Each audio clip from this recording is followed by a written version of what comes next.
All right, episode 11. 11. Yeah. We got our second guest right here, Yeah. Angel. Got Angel in the house. We got quite the story right here with Angel. So welcome. Thanks for coming on to the show. Thanks for having Taking me. time to talk to us. Thanks for having me, guys. Yeah, no problem. I'm gonna be straightforward right now. I'm going to be getting to know you during this podcast. I don't know much about your story, your history. You know what I mean? But yeah, I'm eager to. We're about to find out. Yeah. Yeah. So are you guys. Yeah, I kind of got a little bit of background story, but I want to hear it straight from you. You, as I understand, you grew up in a home of you were raised with parents who were in the military, so you bounced around, right? And then that led you to joining gangs and getting locked up, and now you're living the straight life. But before we get into all of that, can you tell us a little bit how it was as a kid, in a home where your parents were, how were they with you and Yeah. So, what I remember about my parents while I was a little kid, my dad was caring. He's a silent type, but he was caring. His love language was just being there and, acts of service, but very, very quiet, kept to himself, strong. You never knew what was on his mind. My mom, she held the house together. That's what I remember. She was always cooking, cleaning, mother duties. She was always there in that aspect. That's what I remember as a little kid before they went to the military, which is weird because I think I was younger than 4, and I can remember that about them. So they both joined the military. My mom was already in the military. She was in the U.S. Army. Well, you were born. I'm sorry to cut you off. You were born in the Philippines, right? I was born in the Philippines. You're full Filipino. My mom's Filipino Hawaiian. My dad's Filipino Portuguese, and we have some other stuff in there. Still haven't gotten all that straightened out yet. Okay. So then, when did you come here to the States, and when did they join the military from there? So my mom was already in the military when I was born in the Philippines. Oh, okay. So we moved to Germany when I was 2. So wasn't in the Philippines long. But I do have a memory of the Philippines. I do remember being outside and for some reason drinking a soda out of a bag. But I do remember that. And I remember seeing the jeepney, but that's all I remember. Wow. So then you're in Germany for a while, as even just still as an adolescent. So no, we moved to Germany when I was 2, and I feel like we were sent back to the States. We came back to the States, my brother and I think about 4, because I went to preschool and kindergarten in Vallejo. So we went to go live with my aunt, my dad's sister and family. And then my dad went through a couple jobs here and there. I remember him working at Circle K because he used to bring these Mars bars. I don't think they're around anymore, but I remember certain things like that. And while my mom was still gone, my mom went back to Germany while she was in the army. So, and then shortly after, my dad joined the Navy. So me and my brother just lived with my aunt, uncle there, and my cousin. So did that have an effect on you, like not really having your parents around? Because that's how it was with me. My parents were both always working. And so I was kind of left to, just do my own thing. Or I had like a nanny in the house, and I had my older sister. But they weren't really like there to supervise per se. And so I think that that's what ended up like making me go to the streets, go to my friends, and always leaving home and just like, looking, I guess, to be a part of something outside of home. I mean, eventually it would when I did the work, eventually that's what it led to. But in that process, as being so young, I didn't know how to communicate. I didn't know what I was thinking. That you're just so young. You don't know anything. I just knew that they were gone and there was a void. And I may have acted out because they were gone, but while you're living it, that's not your intention. You don't know there's something Kind of missing. just like on autopilot. Pretty much. Yeah, Mhm. it's crazy that you're talking about that. I start thinking about when you're talking about that. I was thinking about when my mom was sick with cancer, and she was always in the hospital. And then of course, my dad would go right after work, so I never really saw my parents. My grandma was the one there, and I come home from school and go straight back out, hang out with my friends till, dude, 9, 10 o'clock at night. Kind of just on autopilot. Right. Yeah, Yeah. Unsupervised for the most part. yeah. You know that you. I could relate to that. That that's not there. The void. The parents not being there. The void's there, but you kind of just you're on autopilot. You don't know. I couldn't call it. Like now that I think about it, Mm-hmm. I don't know if I'm explaining that correctly, but like Mm-hmm. in your heart as a kid that there's something missing, but you go out you go out into the streets with your friends to fill that void Yeah. without even knowing. Yeah. Yeah. So, how did you then start getting into trouble? Well, Fast forward to. so it was my older brother was with me, and my grandma too. So I always felt like as a child, I felt like I wasn't outspoken. My brother was outspoken. He was very lively. He was like, he was my idol. He was who I knew, and he was only like 22, 24 months older than me. But he was, I just looked up to him. He was a cool kid. Yeah, he was a very cool kid. But I felt like also like I was in his shadow. So it was like a lot of the times where just growing up in that household, at least, I felt like maybe I was going through something, and I just felt like I didn't exist really with everybody else. But my grandma was there. My grandma would talk to me a lot, and she at that point she made me feel safe in that house. You know, no disrespect to my uncle and aunt. I'm just saying from my perspective, that's how I felt. Why I don't remember why it was that way. But they took us in. It was a loving home. My had a little cousin Angela was there too, but as a kid, that's what I clung to. You so my parents came back. So my mom came back first. She was discharged from the army. No, sorry, not discharged. What do you call it when you're done with your service? I'm not sure. Yeah.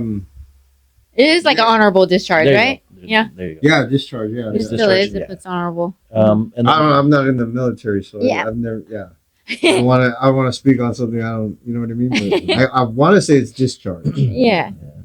But you know what? I forgot to mention. Like, my dad was on a warship, the USS Mars.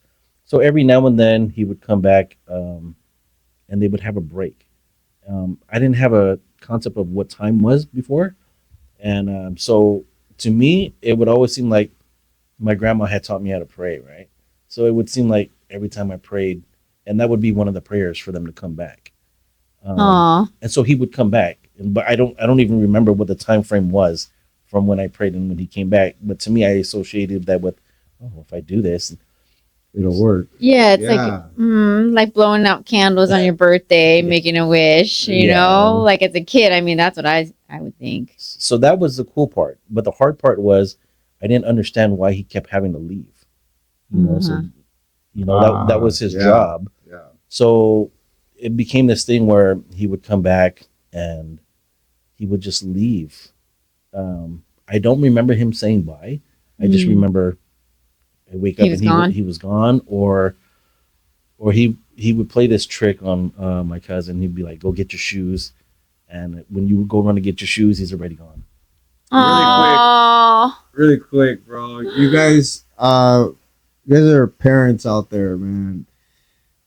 They really think about what he said right now when you step out of that, house, and you're in a hurry and you want to skip, kissing your kid goodbye, or even if they're asleep, like I make it a thing to make sure I don't care how late I am, if because Rigo doesn't see me in the morning, he's sleeping. But I always make sure to go give him a kiss on the forehead, even though he doesn't know that I'm, because he's asleep.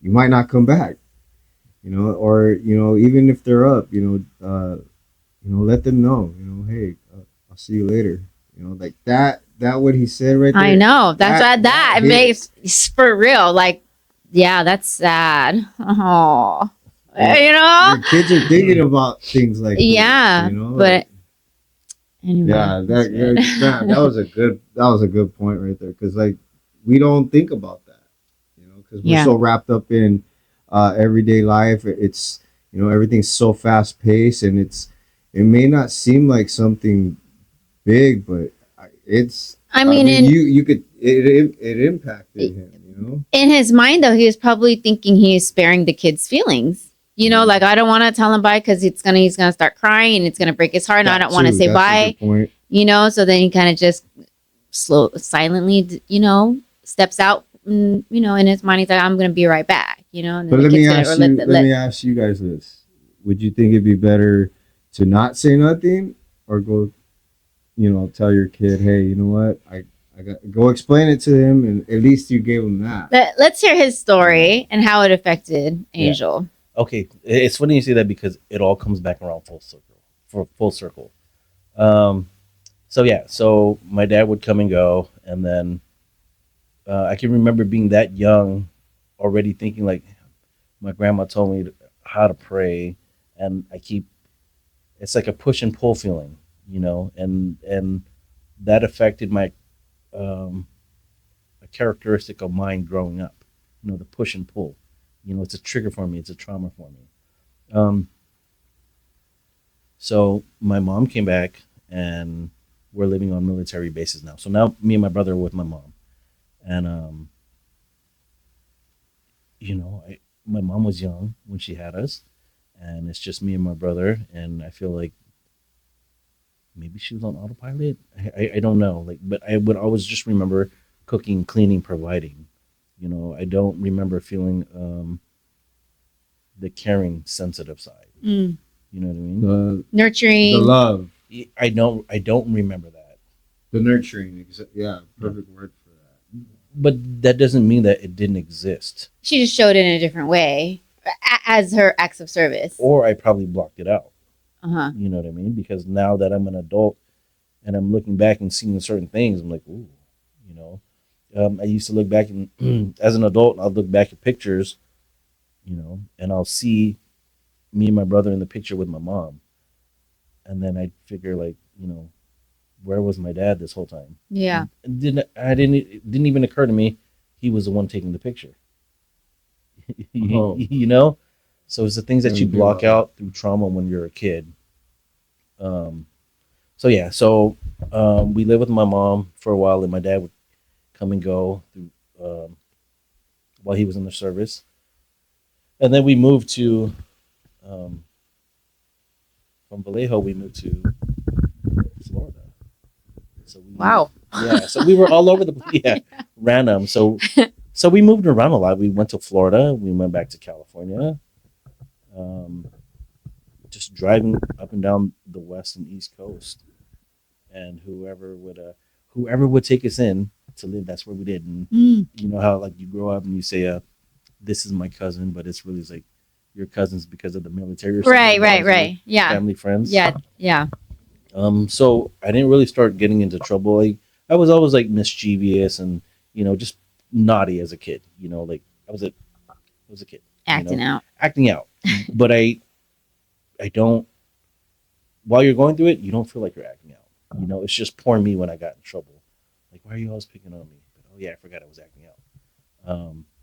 So it wasn't until we settled down here in Long Beach, Part of my 5th grade year was towards the end of the. I came like just maybe a month in 5th grade.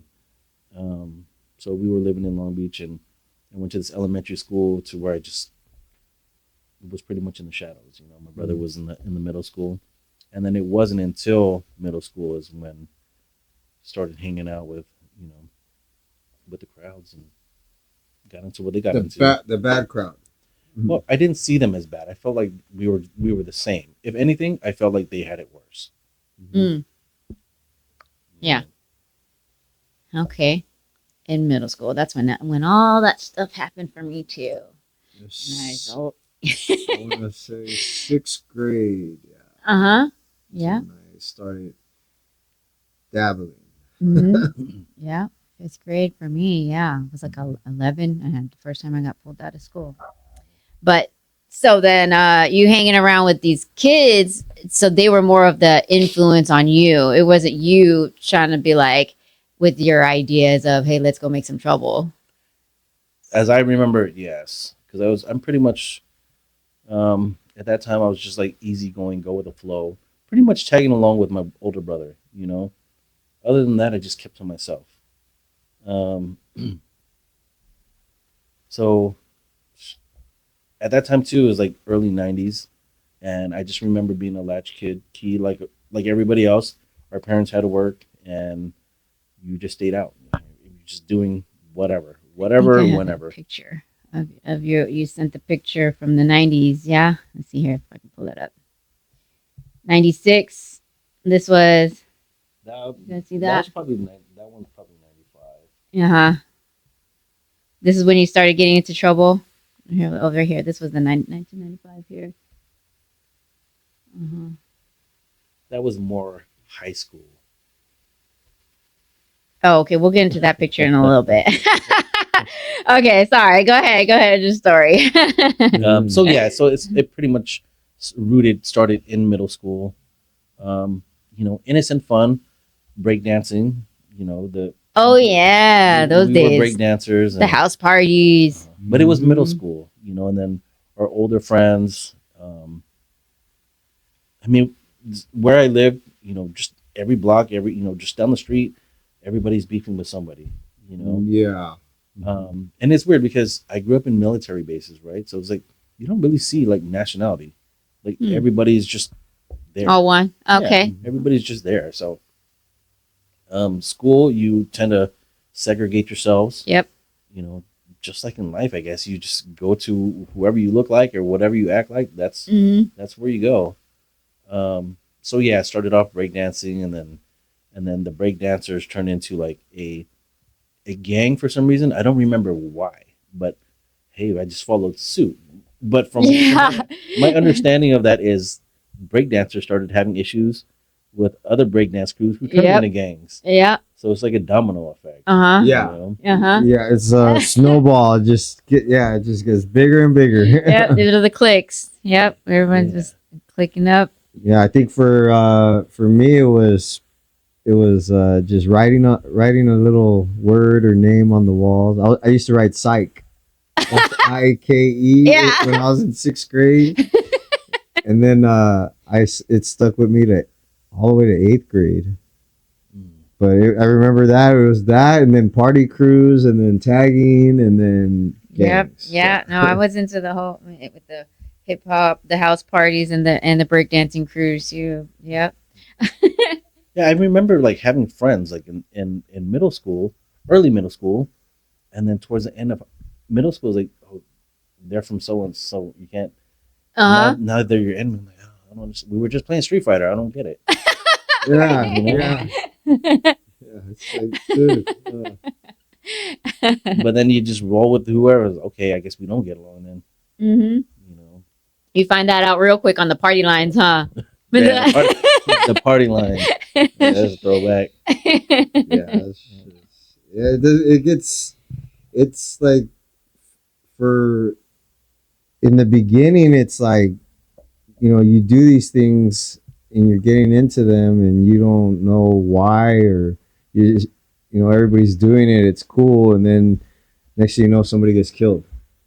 Yeah. And it's like, this is now real. Real. You know, Yep. Those phases. I remember those phases. So you just kind of like, not like you really chose it, you just kind of like fell into or flowed into gang life. Like, Well, so most of my friends at that in that stage, they were already getting put on. You Mhm. know, they were. Also the adolescent stage too. You know, everybody's trying to be somebody, or you got all this testosterone. You're just mad for no reason. Nobody's talking to you. Nobody's communicating what's going on with you. There wasn't that guidance, but my older brother was the one who was hanging out first. Like I said, I was always in the shadow.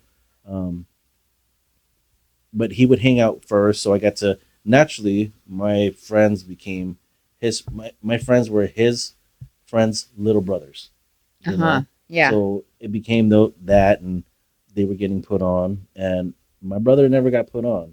He went through this phase where he hung out, um, and then I remember he went the other way. He's like got a job, you know, all these things. He got a job, and he's trying to be.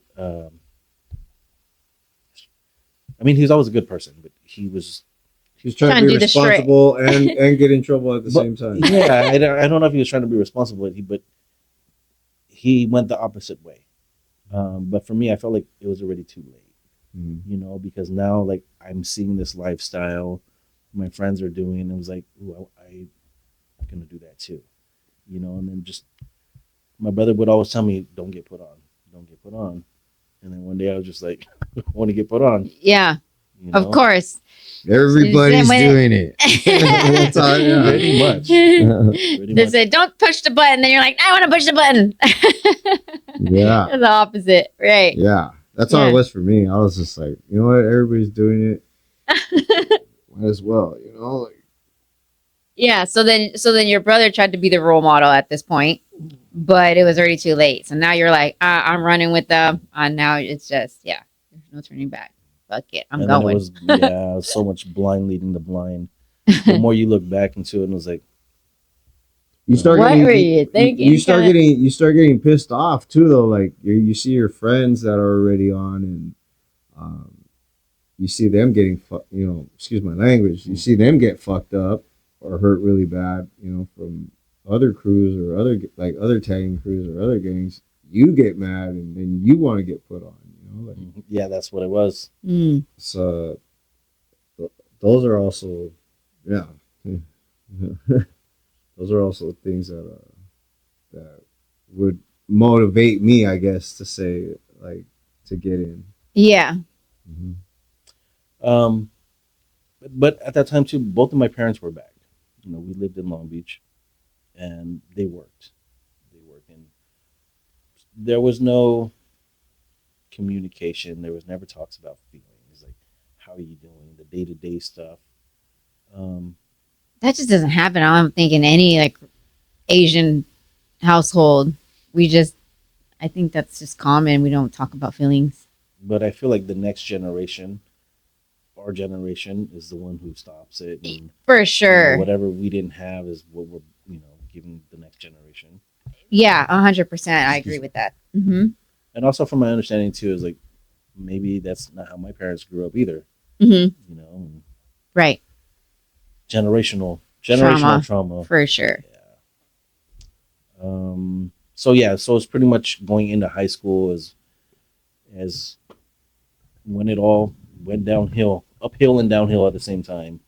You know, because you want to make a name for yourself. You have this ego, and you get this fake persona. You know, you're thinking you're that person, but everybody thinks that that person. Right.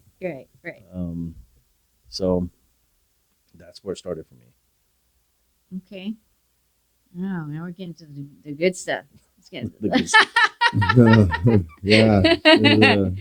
This is the intense. All right, where did we fuck up part? Yeah, you know, and the story is different too because the older you get and look back, maybe the story would have been different 20 years ago if I was asked the same questions. But I feel like the more life and the more experiences you have, the story has changed. It's like reading a book. Yeah. You know? Different chapters. Yeah, but it's always read differently depending on like where you are. But it just, your state of mind at the Mhm. time. Hmm. Yeah, new perspectives. Yeah. After you're gaining some more wisdom, for sure. Yeah. So what led you to getting locked up? So when you got into some trouble with your homies, and what did you get charged for that you got tried as an adult? I remember that part stuck out to me. So I was a minor when it happened. Um, some of my co-defendants were already over 18, and some of them started taking plea bargains. So that's why I was tried as an adult. Um, so when it first happened, I was told it was. So when I first came in, they first told me it was, oh, they were trying to scare me into a position. They're like, oh, you're going down for 3 murders. Like, whoa, you know. And then it went from the story changed from 3 attempted murders. Then it went from three assaults with a firearm. Mm-hmm. So that was a final. I signed a plea bargain for that charge. 3 assaults with a firearm, um, and street terrorism, and 2 strikes with it. Wow. And what you were, what, 16, 17? I was 17. Uh-huh. I was 17. Um, with 2 strikes. Mm. So I signed for it, not knowing that, the idea was, it was easy for me to get struck out anyway. You know what I mean? So then they have you for life anyway. Mm-hmm. So, um, yeah, that's How much time they give you? 8 years. 8 years? Mm-hmm. And you serve what, like half? Close to 5. Okay. Yeah. How was that experience for you? To be 100% honest, just I know it sounds bad, but it was a joke. Being in prison is like, at the time. Sorry, not now. Like, I can't imagine now, but at the time it was like, that's what you strive to do. That's what you wanted to be. You know, Uh-huh. you were living that life, and that We just looked up to those guys in it. Yeah, it's just Yeah. something that you have to go through. But being in prison is like, okay, you see all these things on TV and hear all these stories, and like, okay, I'm observant. I've always been observant, and just you walk lightly, and you know you hang out with your friends, you work out all day, you know. But going in though, okay, because there's two ways to go about it. Like if you're 17 years old and you're like, okay, I'm about to serve 8 years in state prison and I'm not even 18 yet. Okay, you might have this chip on your shoulder that like, yeah, for whatever charges you got charged with, but like you either go in there like, oh fuck, they're gonna come after me because I'm the young buck walking in here, or you're gonna walk in there like, man, I got this because I am the young buck, and like I'm this hard, whatever. I You know what don't I'm saying? remember feeling either of that. I just remember just going with the flow. Like, first it was juvenile hall. I mean, the stories you hear about juvenile hall, you already know what's gonna happen. So pretty much feels like anytime you get off unlock, it feels like you're fighting anyway. But this is something like everybody at that age, it's testosterone. It's testosterone and ego. You there. know, Big time. yeah. And to make a name for yourself in there at that, it's like, it doesn't hold any weight out here. But this is what you strive to do in that lifestyle. Hmm. Um, So it was a walk in the park for you. no, based on- not a walk in the park. As far as like, the hardest part about that was the mental of having people on the out. I think that was the hardest part. Um, but in there, it's like, I mean, you're with your friends. Mhm. You're with your friends. You make friends. Mhm. I mean, you're just doing time. I mean, you make a program. You find a program. You stick with your program. Yeah, it's just day in, Mhm. day out. I could relate to that whole going with the flow thing. I didn't go in with machismo, or I didn't go in thinking that I was Mr. Tough Guy, or I knew it all. I was just I just all I remember is like, you know, don't think I'm the shit, and then just But go- what about the fear though? Is there no? there was that, that initial getting there, like, new to me fear, Yeah. and the not knowing, Hmm. now that I think back up about it. But I want to say I'm relating to Homeboy when he says going with the flow, Yeah. just one step at a time, one day at a time, and picking up on whatever I need to know to survive in there. Yeah. No, I totally get that because that's how I felt too when I went in. But I'm just tripping because I mean, I was an adult. You know what I mean? Like I Mhm. was in my 30s when I went in, and I'm just thinking as a 17-year-old. At 17, I was yeah, I was I was fucking around, and 18. I was, you know what I mean? Yeah, But I mean, I went to county at 17, 18, but not fucking prison. yeah. You know what I mean? So that would have, to me, I probably would have faced it a little bit different than how I did this last run. But Yeah, as soon as I turned 18, I went straight to LA County. I've never been to juvenile hall, never been to YA, but like you said, I've heard the stories, about as soon as you get there, you're getting off, like with your enemies in there in juvenile hall. But like I said, I've never been to juvie, but I Have you ever seen two juvenile? Have you ever at this age? Have you ever seen two kids fight? And it was like yeah, that's what we look like.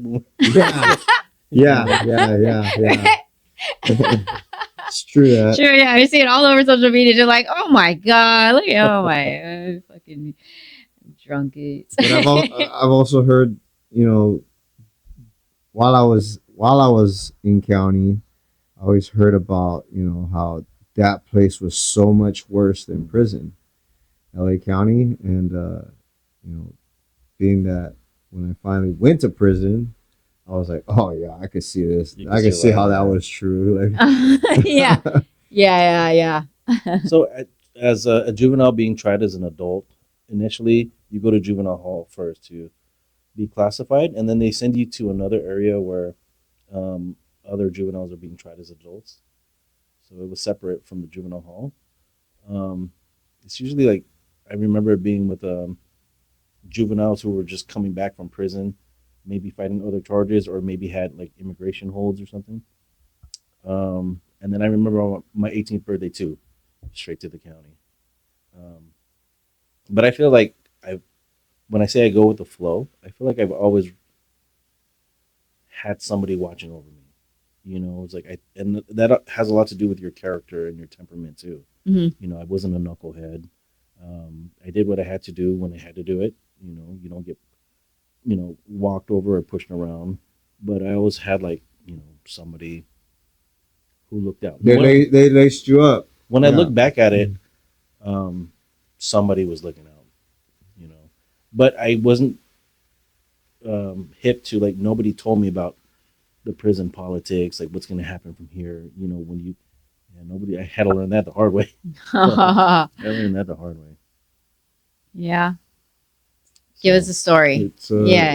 yeah, it's a whole nother animal. Yeah. Out here it's not, the lifestyle. Yeah. well, I've told the story before. When I went to reception, so when I first got on the bus too, I thought I was going to go to youth authority. Maybe I wasn't paying attention, but I just remember that part of the story. It's like I'm on the bus and all these adults, and I'm like, ooh, it's like man, these guys look old. Yeah, now you're going there with grown ass men. Yeah. And I asked one of the guards, I was like, hey, I think I'm on the wrong bus. And he just kind of laughed at Oh me. no. Just laughed at me. So I just remember that trip being like a long, long drive. So we get off the bus, and I remember two guys in cages, and I guess they had a riot on one of the yards. That's what I found out later on. But these two guys in cages, one of them goes, he asked me where I was from, and then it was like, man, he pinpointed me out of all these people who just got off the bus. So I told him, and he goes, you guys got the green light. And I'm like, great. I mean, that's how it was the whole ride. So anyway, go to reception. I forget how long you're locked down before you can go to the yard. Mhm. And like I said, like nobody laced me on The rules there. The politics, rules. So me and my Sally at the time, this Asian cat from LA. I don't remember much about him, but we couldn't really talk much because he didn't speak much English. So we go to the yard, and I remember doing a lap on the track. No, I'm kidding. Sorry. No. But I remember he was from LA, and he would tell me stories about like being one of the guys who operated the dragons. Like, Oh. he would try to tell me that story. Okay. And I'm like, okay. Like, I don't know. But, Watching anyway, style. Yeah. So we took a lap on the yard and the bars, the dip bar, pull a bar, and here I am, like, just trying to use it. I couldn't pull myself. I was just trying to use it. Yeah. No weird, no bad intentions. I was just on the bar, and somebody hit me up and it was like, "What do you run with?" Like, you know what I mean? To me, hearing that, you just bang your gang. I didn't know there was. He was asking you about what race card you. Yeah. Yeah. I didn't know what other was. Yeah. But anyway, I was told I couldn't use those bars, and I was like, Why not? yeah, you know. So I guess a couple of days go by. I don't remember the time frame, but I was on the bars again, and so the story was, so what happened was, somebody came up, asked me, and I ended up getting poked. I ended up getting poked. Didn't say anything. Actually went back to the cell, and you know how you burn Saran wrap, you make your own new skin, and that's what happened. But in the long run, I didn't say anything. So it turns out that that person who did it was trying to find an easy way off to get off the yard. Like you hear all these stories now, like it makes sense. I think I was just the easiest picking so that person could not do what he was told to do. That's all we had to say about that. So, but from there, it was like you're 17, and I could imagine how you looked. Like probably looked 12. Yeah, at the pretty time, much. So he thought easy target. Yeah. Whatever his trip was, whatever he was. Well, on, he was a punk too. Yeah. But from that situation, like wherever I went to, I was good. I was good with that car. I don't know if it's word of mouth or what, but I was always good. Because you kept your mouth shut. Possibly that, and also I want to say that had a lot to do with it. Yeah. So that's why I say, like, I didn't really have a hard time doing time.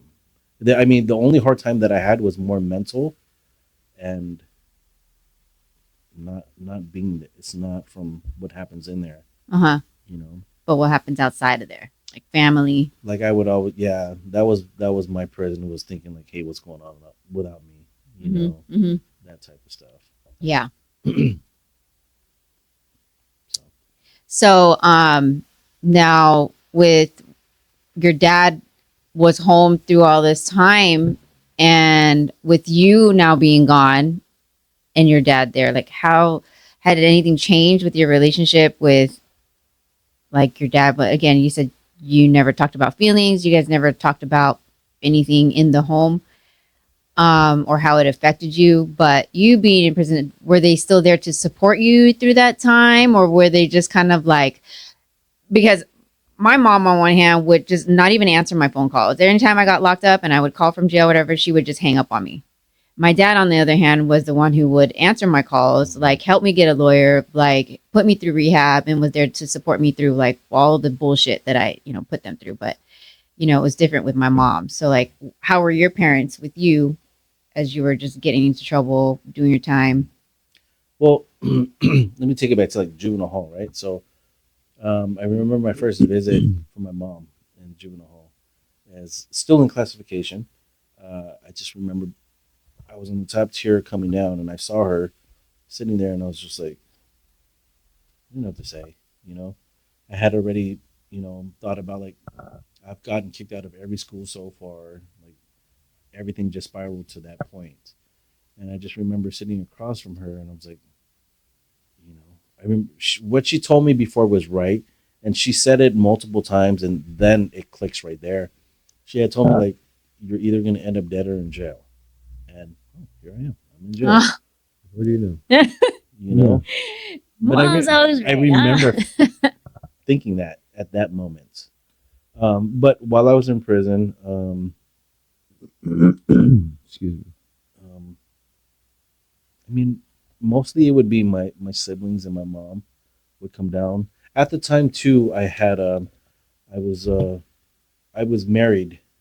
You know, I was married, so somebody was holding me down. You know, so Wow, it that's wasn't cool. it wasn't till I think the last year I actually wrote my dad a letter, and I think in the letter I just So was that just whole time, I didn't mean to cut you off, yeah. bro, but that's that whole time that you were in there for 5 years. That was the first time you had ever wrote to your father. I believe so. That's what stuck out the most. Yeah, that's pretty intense. Hmm. But I had wrote the letter just pretty much just apologizing. Like I think that's what it was. I was just apologizing. Um, I don't remember if I made promises, false promises, or not. I don't recall what I wrote, but I remember he came to visit a few times after. After the letter? Yeah, Oh no! No, Okay. wow. Hmm. but we didn't have to talk in anything, or just him being there was kind of like, you know, like a forgiven type of deal. Yeah.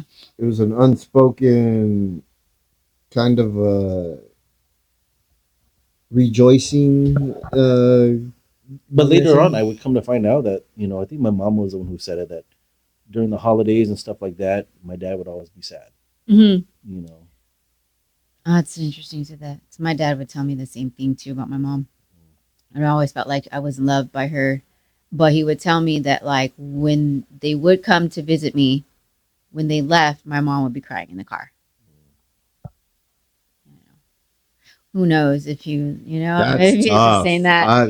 That you guys grow up tough, man, in them households. Man. Hey, they be making jokes about that, but like, No. like, you're gonna do good in Right. school. Yeah. Hello. Nah, you guys be growing up tough. I mean, just from the stuff you tell me, you know. Yeah, we don't speak about feelings. It just they would I wouldn't hear I love you. It was never when you would leave, when they would go to work or when I go to never I love you. We just didn't say those words. And It I'm telling Regal that every day, all day. Yeah, no, I tell my kids that all the time. Mm-hmm. Even if I know they're gonna just go to the store and come right back. mm, And I don't know if it's also like being locked up like more so now it's not even just to my kids, and now like when I was in there, every time I would call my family, I would always say that too, like I love you, before I hang up, make sure like this may be the last goodbye, who freaking knows, you know what I mean? But even to my siblings, my cousins, my aunties, uncles, like everybody, it's like I make it a point to express, that I love them and I appreciate them. But I don't want. That's like what he was talking about. I don't want Regal to, you know, I want to, keep that void as little as possible. Mm. You know, Yeah. like, Yeah, to another, not to be a void. Yeah, you're right. A space no, to fill there's with gonna that. be a void where it's just part of life, Mhm. work, things we gotta do, or True. whatnot, or Mhm. some parents they work out of state, and Shoot. so say, man, you gotta tell them goodbye, kiss them goodbye. It's just yeah. they need to hear that. So you felt a lot better, even though your dad would just visit, even though you wouldn't talk about anything, but you're like, just him being there to visit, you're like, okay. Did you change your life though, like after you got out? No? I mean, it was slow progress, but it was more so when I got out. It was more. I knew I wanted to do good. I mean, just like in high school, I ended up after getting kicked out of the Long Beach district. I ended up in Los Alamitos, and Los Alamitos was such a good school at the time. and the people around me were just different from what I was used to. So in class, I literally didn't understand what they were teaching, and I felt so dumb. Like, why don't I understand this? And I felt like there was an issue with me, like I just couldn't comprehend what they were talking about, and everybody else did. And instead of asking for help, I just dumbed it down even more. Mm. I just didn't care. Shh, I would, Curled up. remember Yeah, those tests, yeah. that the bubble test? I would just, Scantrons. yeah, I wouldn't even try. I would just bubble in the neighborhood. That was me, bro. the number. Yeah, you're not alone. Paper airplane. Yeah. But I've always had teachers, like you see these movies, and like I've had this teacher when I went to continuation school. Her name was Miss Raffoni, right? And she Hell of was, a name. yeah, she was an English teacher, but she was the one who actually got me to start writing and expressing and like opening up parts of my mind. Like, wow, like I didn't realize that. So good for I her. know. I love that. I love those stories. Those Like, teachers- yeah, Yeah, that and make an she used to impact. come visit me. She would Aw. come visit me. She would write me. She saw something in Really? you. And She then when I saw got out something in too, you. we went and had a meal together. We kept in touch for a while, and That's so cool. she was a big Aw. impact in my life too. That's Yeah. awesome. I love that.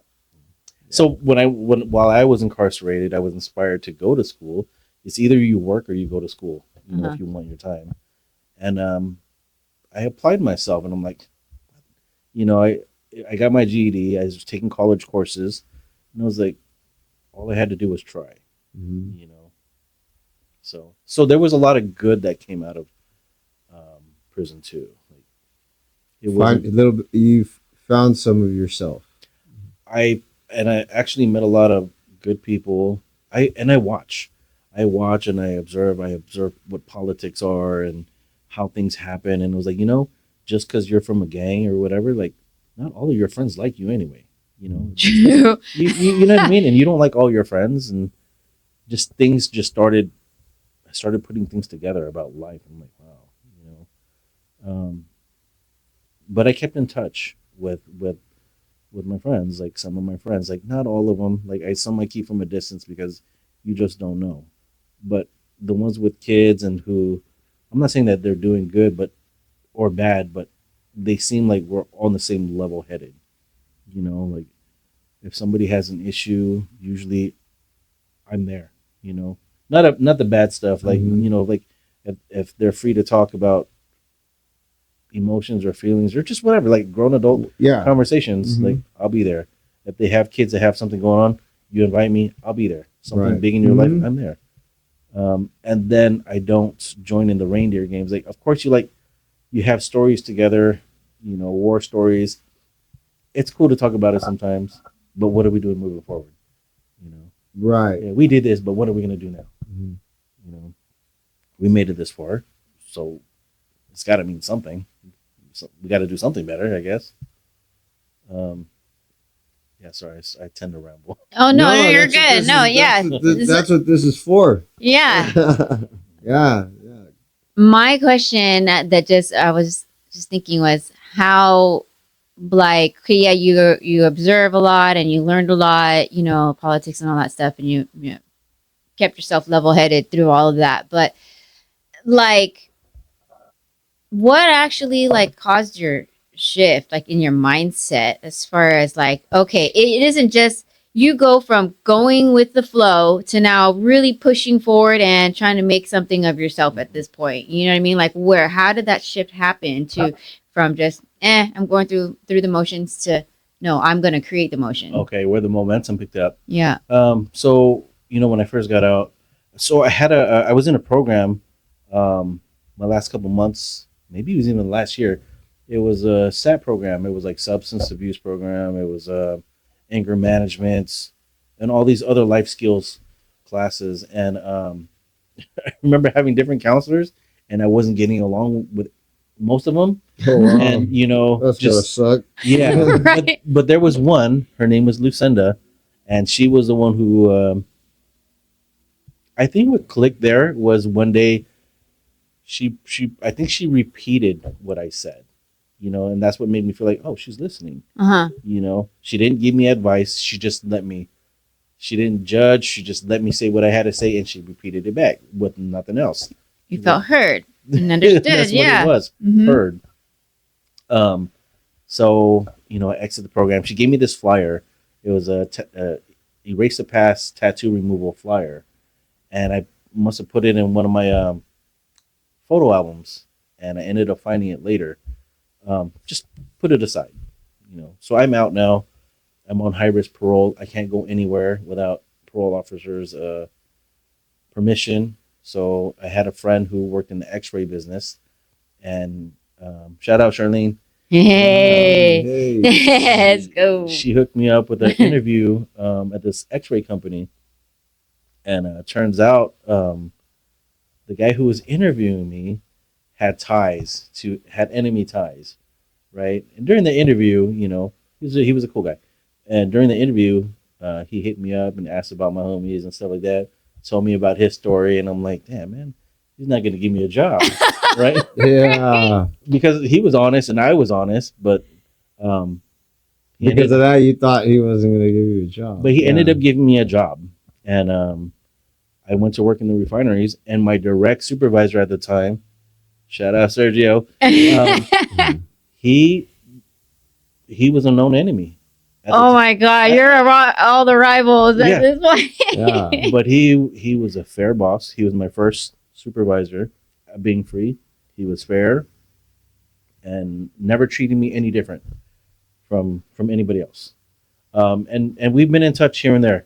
And that's what I'm saying is like things come back full circle. So people started giving me chances. Before that, it was like hard to get a job, even like to fill out an application, even get credit, because they'd look at your tattoos. Nowadays, it seems like everybody has tattoos, lawyers, doctors. Right. But before, it was like, oh, you have a teardrop on your face. Yeah. Yeah. No, thanks. Yeah. So that was my first job. And at the time, started having kids too. And, with my first son, I was still like ego, like I was like telling myself like, don't you know who I think I am type of deal. You know what I mean? I'm still young, and I'm seeing my friends do this and my brother, hanging out, and I still wanted to have part of that life too, But at the same time too is I was with their mom, my kid's mom, who actually held me down and held me accountable. Like we got into a lot of arguments over me wanting to do this and that. And I just, I luckily I chose right, at the time. I kept choosing right. She kept you in check. Well, I mean, yes and no, but at the same time too, like a part of you has to want it too. Yeah, of course. But then so I have my son, and naturally, like you want your son to be a mini you, so I would like shave his head and dress him the way I want, little Cortez and stuff like that, crease up his pants. And then I had a daughter, and I feel like with my daughter was like, ooh, something different. Something clicked. Yeah, something with the girls, huh? I feel like it was, because now I'm thinking like, okay, I have a daughter, she's gonna grow up, and like, what did I do how did I wrong any other woman, And so now it's like, it's just thoughts that go through your head, but you're not really like, I'm not really like losing sleep over it, but I just remember thinking these things. If you don't mind me, really quick, how old were you when that went down? My son? With when you were thinking this with your daughter? And, 24, 25. And then was that around the same age when you got hired at that refinery? It was before. It was like years before? 2 years before. Because these are all like little indications of growth. Well, yeah. And it's crazy because like we don't really identify with them when we're at that age. I didn't when I was in my early 20s. Yeah.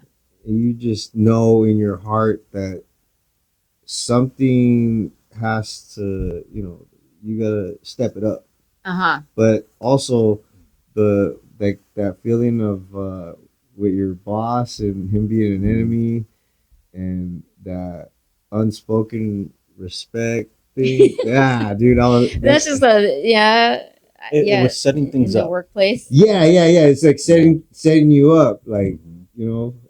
But yeah, that was No, but it's really interesting. I want to hear more about like how the shift because it's part of his shift, right? Yeah. Mhm.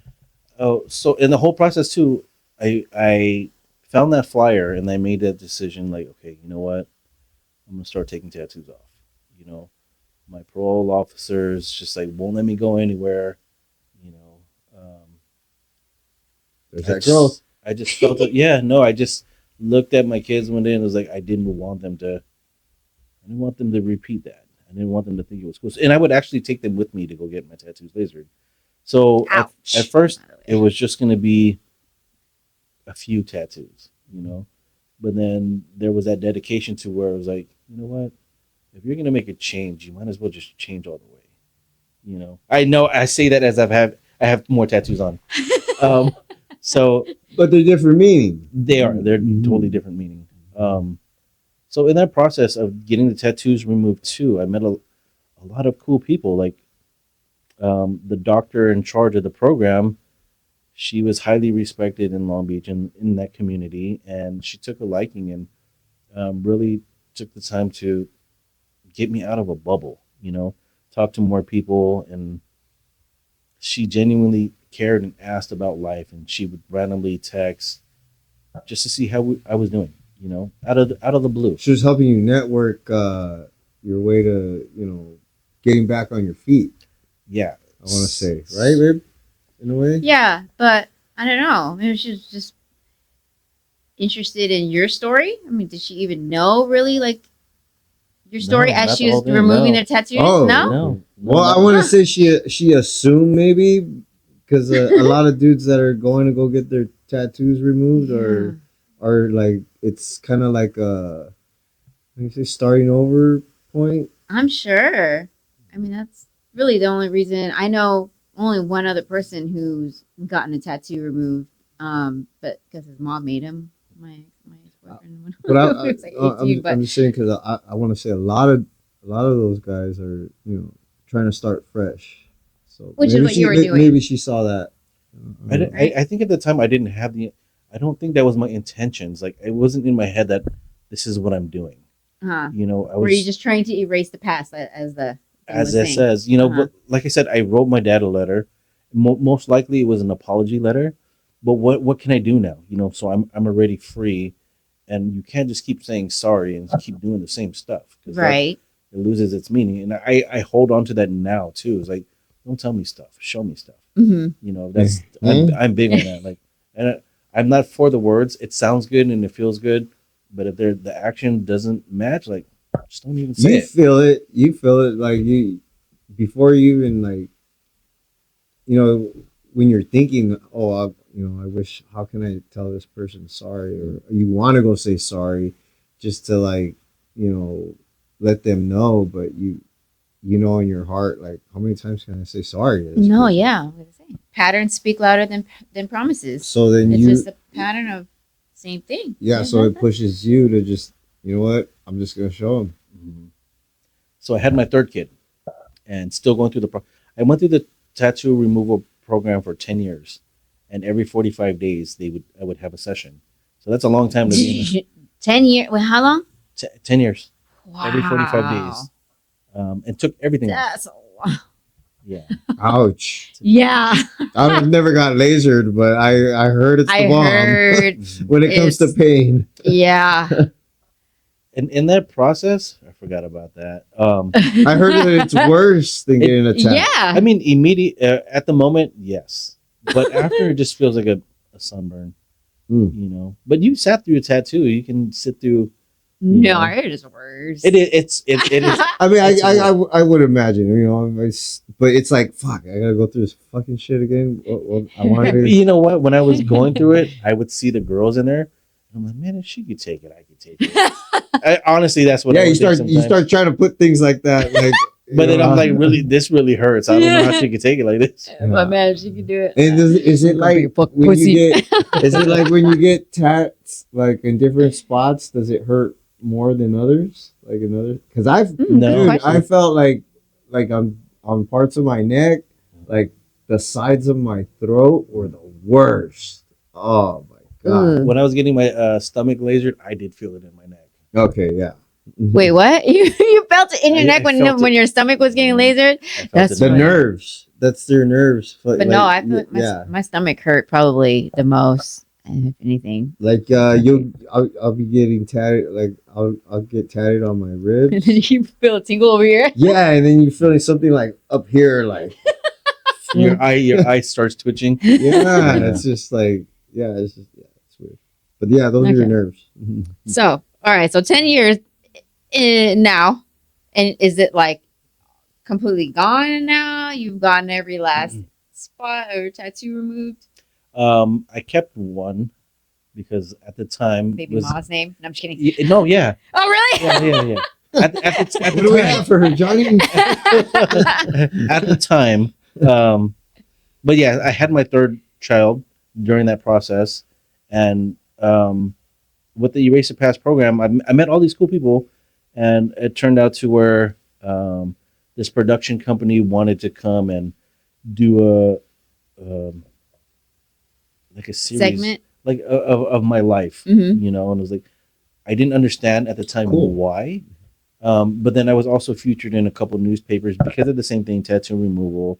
People were curious about the story. I was supposed to go on Oprah and the Tyra Banks show. Cool. No way, Um, right on. But in the process of them filming, following me around, I had to tell my work, like, hey, this is what's going on. Do you mind if they come through?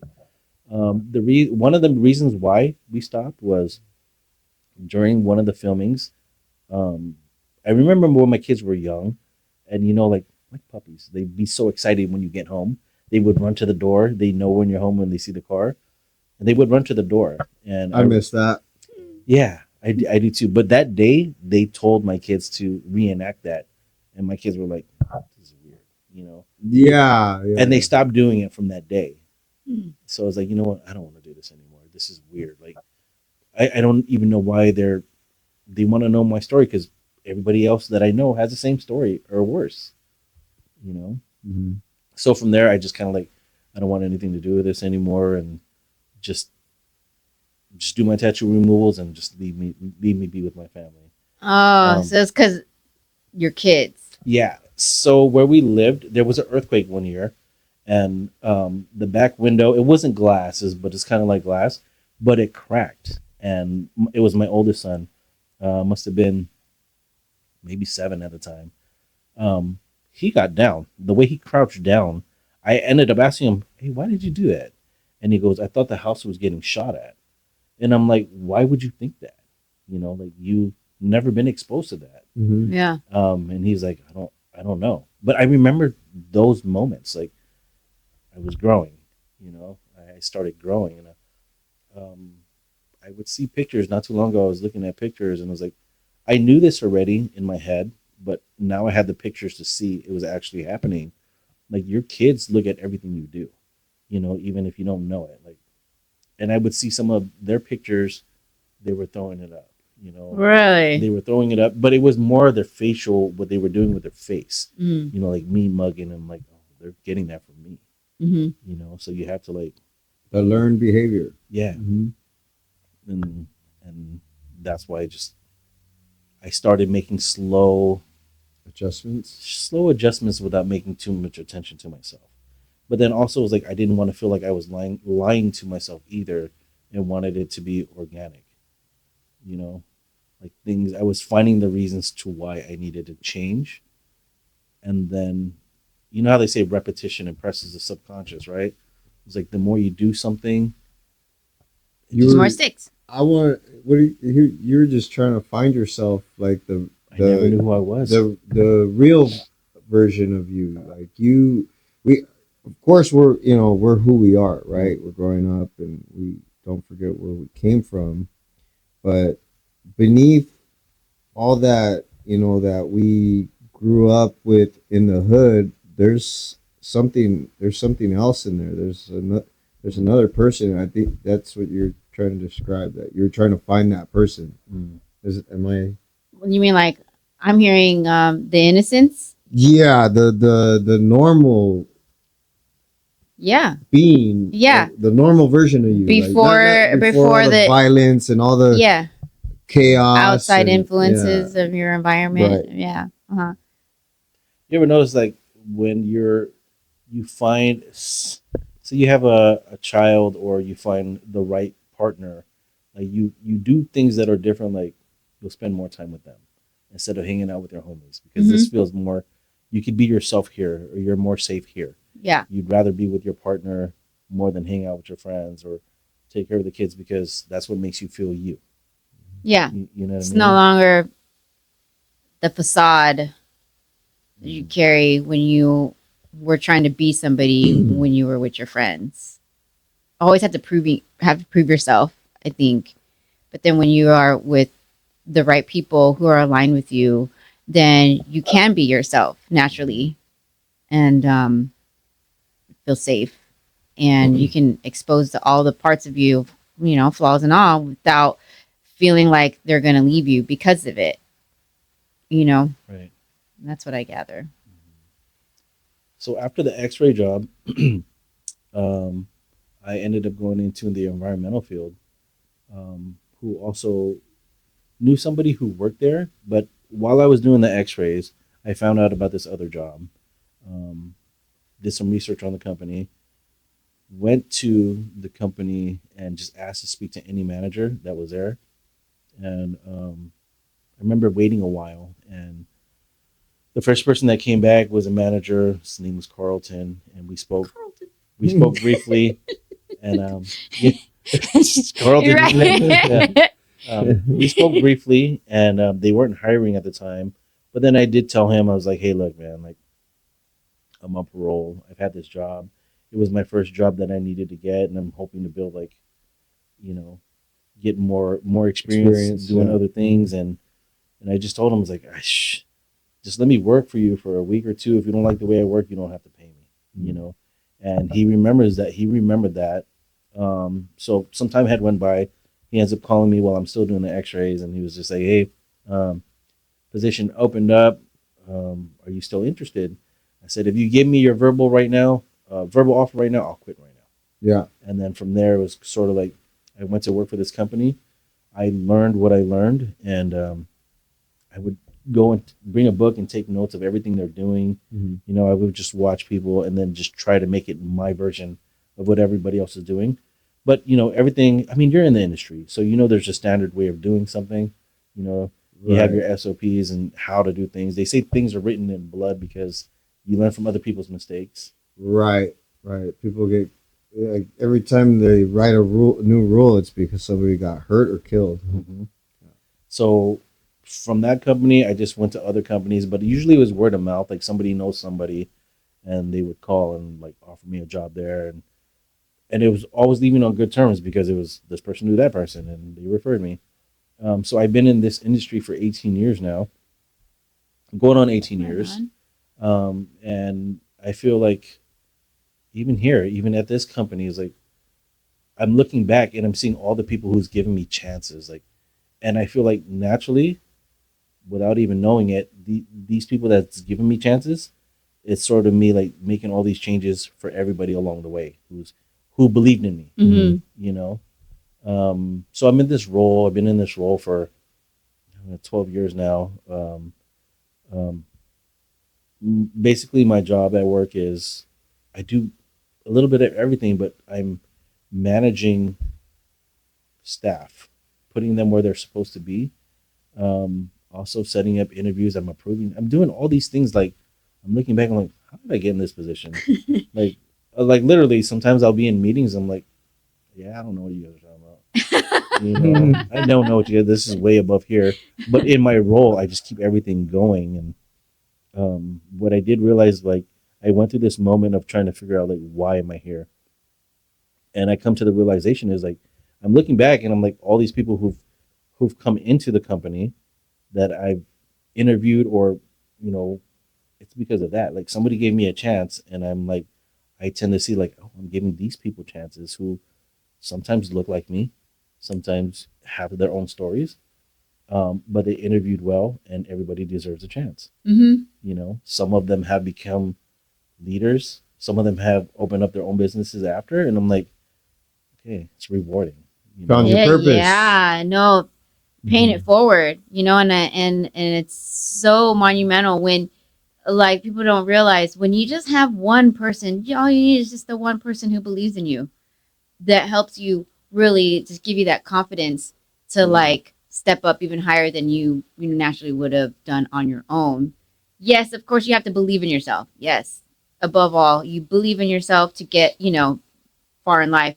But when you have somebody else that's backing you up and believing in you, that helps, man. Pushing you. Yeah, yeah, man. Like you can go so far with that. And you had that in your life, all those people who gave you second chances, even though you doubted yourself, Oh yeah, probably thinking I'm a piece of shit, like I can't do anything right, I'm a fuck up, I've lived such a like whatever, my past is haunting me, it's gonna hold me back. But then these people see the potential in you, It and gives you for confidence. sure, Shoot, yeah. big I know time. it's great that you are able to now do that for other people and the people that you hire, and seeing them, and being as observant as you are, you see their resume, but really then it's like you kind of pick up off their energy, knowing that like they have more potential in them. It's not just what's on paper. right, Yeah, right. it's awesome.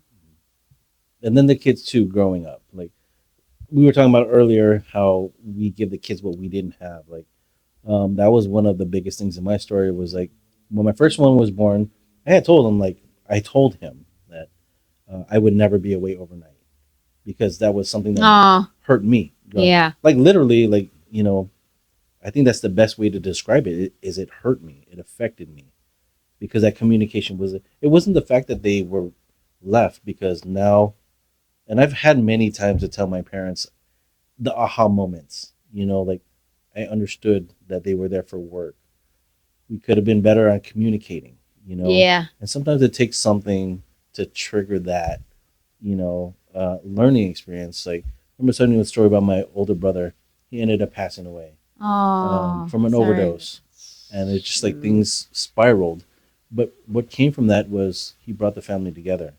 Now we hear "I love you" every time we talk. You know, um, I'm able to I'm able to express. I mean, sometimes I still feel like it's hard to get things out, but you're working on it because the thoughts are going through your head. Right. Like, but yeah, So I say, don't wait for something bad to happen. That Yeah. goes with anything, man. Like, you know, yeah, yeah. I'm sorry for your loss, bro. I didn't know that. yeah, Yeah. Wow. But something I like that you found the positive from that. Mm-hmm. It now brought your family closer.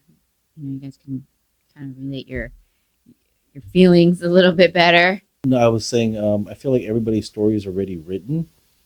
So things have happened in my life to where I'm no longer with the kid's mom. We've gotten divorced, and I did take that tattoo off. Did you? You ended up. I did get that take the tattoo off, but I feel like things happen for a reason. It's all the choices you make in life. Like when you're given an opportunity, you go right or left, and then that brings you to another road, different roads where it's supposed to be.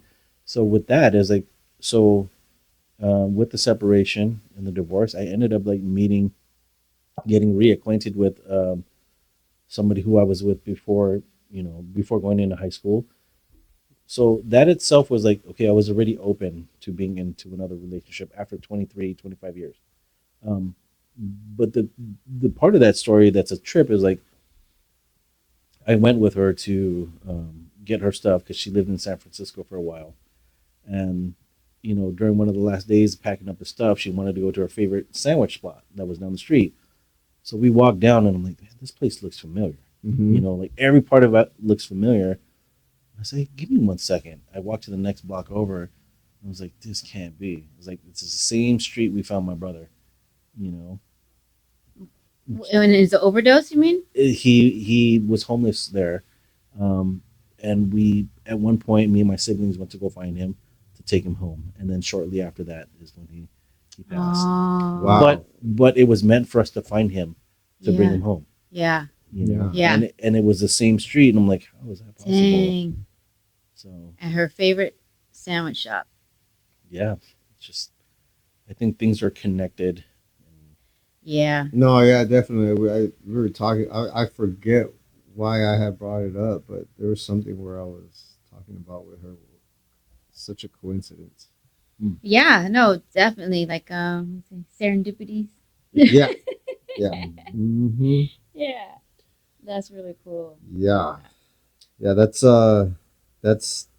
that's definitely one to remember right there. Mm-hmm. So now that my kids are older, I have some free time to do things, and I'm still in the industry, in the environmental industry, doing what I do. But I'm also doing selling life insurance and annuities for a company. Shout out GFI. Hey. Hey. But also that was an obstacle itself because I had to apply for. I took the state test, but then I had to apply for it, and of course my background will always be there. Mm-hmm. So that was some obstacles to get my certification for it. Right. Mm-hmm. But we make mistakes and we can bounce back.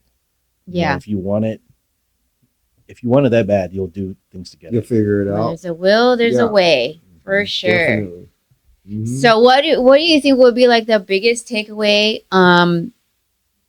for anybody that's listening to your story right now that like okay, not anything from like the past cuz we you've worked so hard to make up for all of the wrong that we did in the past, right? And now you're just trying to, get some purpose out of whatever in the past. But, what can you tell somebody who's been through all that too, and that maybe still kind of stuck in just like the comforts of life of like, okay, I'm just here working and not really, pushing hard to, make a change, I guess.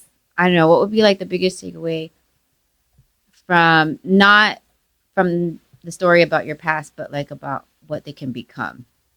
Like you were saying, like anything if you put your mind to it, right? Yeah, like what would be your biggest like okay for somebody who maybe thought about change but didn't think that it was possible?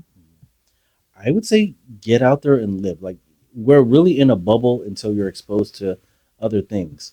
Take a trip outside of your bubble. Go and experience another city. Go That's take a good. vacation somewhere and just sit there and observe things. And you know, things will naturally come to you when something catches your eye. Like there's a reason why it did. Like go investigate that. What do you want it? What do you want your kids to know you as? Like how are you going to provide? You got to find a way to believe in yourself. Like people go through trauma, and it's easy to be like, poor me, woe is me.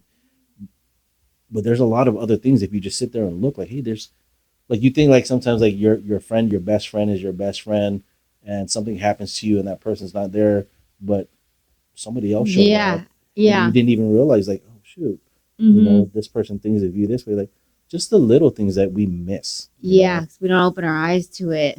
I recently went to Montana, and like I I want said, to go there. oh, but this part of Montana wasn't the place to go. Yeah. I mean, not in that sense. Like in the long run, I'm gonna go back for work, but initially it was not the place to go. It's got a lot of crime and like, but it was one of those places like it was so big and open. Like I did have find time to find myself there, um, but a lot of it goes back again to it comes back full circle because now I realize like me being away from the kids after I said I would never do that. Uh-huh. Now that they're all older, I did it, and how hard it was. I then realized like for my parents it must have been super hard too. So they were doing it for work, and so was I. Mhm. But that I needed to experience that to be like, okay, like Yeah. I understand. Like Yeah. you don't have to say sorry because I know what it feels like now. Yeah. You know? Awesome. Yeah, Yeah. things come back full circle. Yeah, but it's different because you knew what it felt like for your dad to not say bye and you would wonder where's he at. He never actually communicated that to you, but I'm sure it's learning that, being in that, having to go through what your dad was feeling of not wanting to be away from home, but he had to, right? Mhm. But I'm sure it's different. You don't want your kids to feel the same way as you did. So you would say bye and you would communicate to them, right? And be like, explain, like, I got to go to work for this long and this Mhm. is where I'm going to be at. And you would check up on them every day and call them, every night, whatever it is, right? Yeah. So that way they wouldn't have to experience the same trauma that you did growing up. But that's a choice too, because sometimes you repeat those patterns. Like I could have just went to work and not said anything because I was so bottled up with my own feelings. I didn't know how to express that to them. Mhm. You know, so I think it was more powerful for me to, and harder actually, to speak about feelings. As a guy in general, it's hard to tap into that, but you'll do that for certain people, you Mhm. know, and you'll keep doing it if that person is listening to you. You know, I feel like That's a good point. Yeah. You'll keep, yeah. That's crazy though. Like Yeah. the thing that got me right now is when he was talking about, and it's true. Get out of your comfort zone. Uh, you know, get out of your bubble, because by you doing that, you went to Montana, and after so many damn near a Thanks. lifetime, years later, Yeah. you found a missing piece to a puzzle piece of puzzle in your life when it came down to the whole, your dad being gone and you being, away from your kids, and you you put together something. Yeah. Like, yeah, I love dude, that. that's so awesome, Yeah. bro. Like, Yeah. Yeah. And it yeah, takes that moment of reflection too. Yeah. yeah. That's a good message right there, you guys. Get out there, man. Get out of your bubble. Get out of your comfort zone, man. You're gonna find yourself. and I watch some of your videos, and you give game to people, like you put them up on game, like, and there's people watching who's actually, either whether they respond or not, it's clicking. Thank you. It's Yeah, it's putting them in a that's how I direction where they feel. need to be. So Mm. same for the youth who actually grew up the way we grew up, who are growing up the way we grew up before. Like, listen to what people are saying. Like, it's not this life, that lifestyle. You don't have too many of the same endings. There's not, you don't get a 401k. There's no retirement plan. That's for Right. sure. But also, like, don't waste your life. Like, live. Like, it's a different day and age. Like, we don't have to do that anymore. It's not what it's Yeah, what's all cracked up to be. yeah, Yeah. It's not lavish yeah. at all. Do things It's always a that, dead end. yeah, That yeah, life. yeah. Do something different. Try not to stay stagnant. Stay the same. Don't, like you said, get out there. Try new things, man. Don't be afraid. Yeah. Being Trying. positive is also addicting. So, It you know, is. Look at me, Yeah, I'm all giddy. yeah. Yeah, be positive. Stay positive. it's Yeah, true. like, It's true. It's like, damn, because we were taught at a young age, depending on where you grew up, to be on the fence, be on guard, and or in a big way, it teaches you how to just be an asshole, depending on the people you're around, and I don't know, it's just a lot of misguided, um, you know, misinformed guidance. well, yeah, like he's saying when he grew up, there was Yeah. the blind leading the blind. You don't Yeah. really know. You're just, yeah, just really got to listen to the people who are in the places where you want to be, really. And that's what happens. When you You start, right, sorry, when you start figuring out how to be positive and be, happy, it's kind of, yeah, it's like you said, it's addicting. yeah.